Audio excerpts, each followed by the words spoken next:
Morning students, आप सभी का स्वागत है आपका अपने YouTube channel maths for academy में। आज हम आपके लिए लेकर आए हैं कक्षा 6 की गणित विषय की वर्कशीट नंबर 36। दिनांक है 16/2/2020-21 के लिए।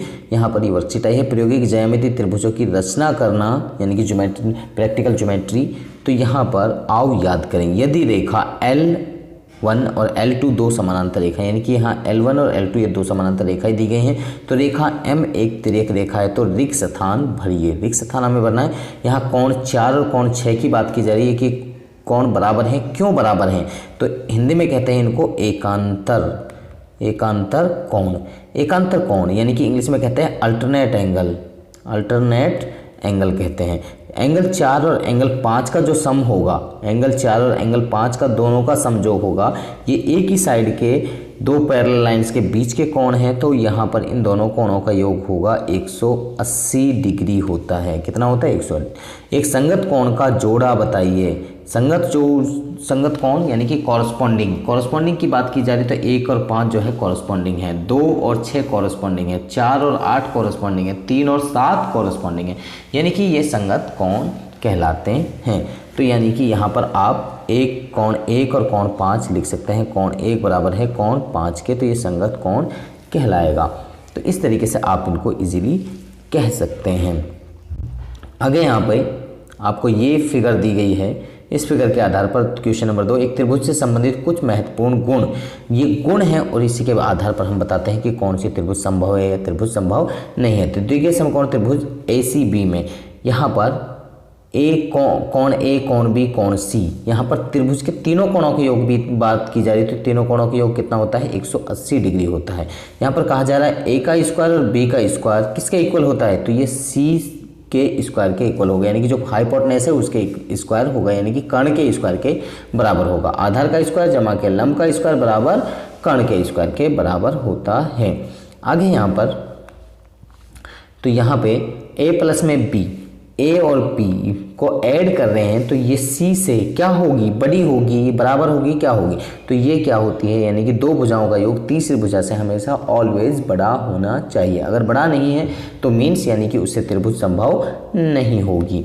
आगे यहाँ रचना दी हुई है। रचना के कुछ चरणों की पुनरावृत्ति करते हैं दोबारा से। अनिका ने एक त्रिभुज LMN जो M पर समकोण है, जिसमें LN 5 सेंटीमीटर है, MN 3 सेंटीमीटर बनाया है, तो उसने प्रत्येक चरण को अलग अलग सीट पर बनाया। गलती से सब सीट का क्रम बदल गया।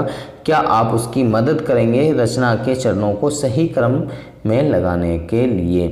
तो यहाँ पर ये यानी कि जो चरण हैं वो उल्टे सीधे हो गए। तो यहाँ पर ये लगा हुआ है हमारा, पहले यहाँ LN 5 सेंटीमीटर है, MN 3 सेंटीमीटर है। ये 3 सेंटीमीटर लिया है, ये 3 सेंटीमीटर है और ये भी 3 सेंटीमीटर है। तो इनमें से सबसे पहले क्रम कौन सा आएगा?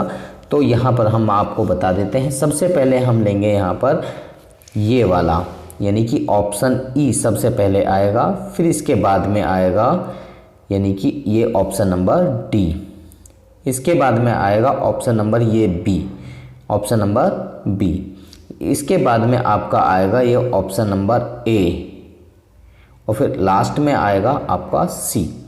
तो E यानी कि सबसे पहले ये करेंगे। यहाँ पर थोड़ा सा मैं मिटा देता हूँ दोबारा से इनको आपको बताने के लिए। तो यहाँ पे सबसे पहले आपका जो ऑप्शन आएगा ये आएगा, फिर इसके बाद में ये वो ऑप्शन आएगा, फिर ये आएगा, फिर ये आएगा और लास्ट में आपका ऑप्शन ये कंप्लीट हो जाएगा। यानी कि ये ये रफ स्केच ले सकते हैं। तो पहले तो रफ स्केच यहाँ लिखा हुआ है, यहाँ पे देखिए रफ स्केच लिखा हुआ है। तो ये जो C है ये वैसे लास्ट में हमारा यही कंप्लीट बनेगा, तो इसलिए C को सब रफ स्केच अगर बनाना है तो रफ स्केच सबसे पहले बनाएंगे, तो ये सबसे पहले हमारा आएगा। तो इस हिसाब से हम इसको बनाएंगे। तो इसको इसी क्रम में हम रखेंगे। अगर रफ स्केच लिखा हुआ है, अगर रफ स्केच नहीं लिखा होता, क्योंकि फिगर हमारी लास्ट में बनकर यही आएगी, जैसा कि हम यहाँ पर इस आकृति में देख सकते हैं A में। तो सबसे पहले यानी कि आप C को बनाएंगे, इसको सबसे पहले, क्योंकि रफ स्केच हमें बनाना आवश्यक होता है सबसे पहले। आगे यहाँ पे कुछ क्वेश्चंस दिए हुए हैं, आओ प्रयास करें। निम्नलिखित में से किस में से अद्वितीय त्रिभुज खींचा जा सकता है तथा कारण भी लिखें, क्यों या क्यों नहीं। तो हम यहाँ पर पहला क्वेश्चन देखते हैं। त्रिभुज ABC की रचना करें जबकि AB 4 सेंटीमीटर है, BC 8 सेंटीमीटर है और CA 3 सेंटीमीटर है। तो यहाँ पर ये 3 और 4 को अगर आप जोड़ते हैं तो ये 7 आता है, और 7 जो है यानी कि 8 से कम है, यानी कि दो त्रिभुजाओं का योग जो है तीसरी भुजा से कम है, तो यानी कि इससे त्रिभुज संभव नहीं होगी। समझ आई बात? अभी मैंने ऊपर बताया था, आपको समझ में आ गई होगी। अगला है त्रिभुज XYZ की रचना करें। XY 6 सेंटीमीटर है और यहाँ पर इन कोणों का योग, यहाँ पर देखिए कोण X कोण Y 120 डिग्री है, तो यहाँ पर Z भी होना चाहिए और तीनों का योग 180 होना चाहिए। लेकिन यहाँ पर अगर आप इसकी बात करते हैं X और Y की, तो इन दोनों को ही आप जोड़ेंगे तो इन्हीं का योग यानी कि 210 डिग्री हो जाता है, यानी कि 180 डिग्री से ऑलवेज बड़ा है, तो इसलिए ये भी संभव नहीं होगा।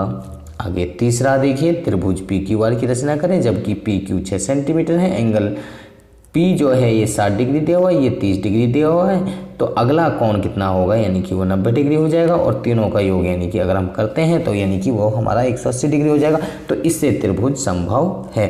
तो कोविड-19 के संदर्भ में उचित व्यवहार संबंधी कैप संदेश।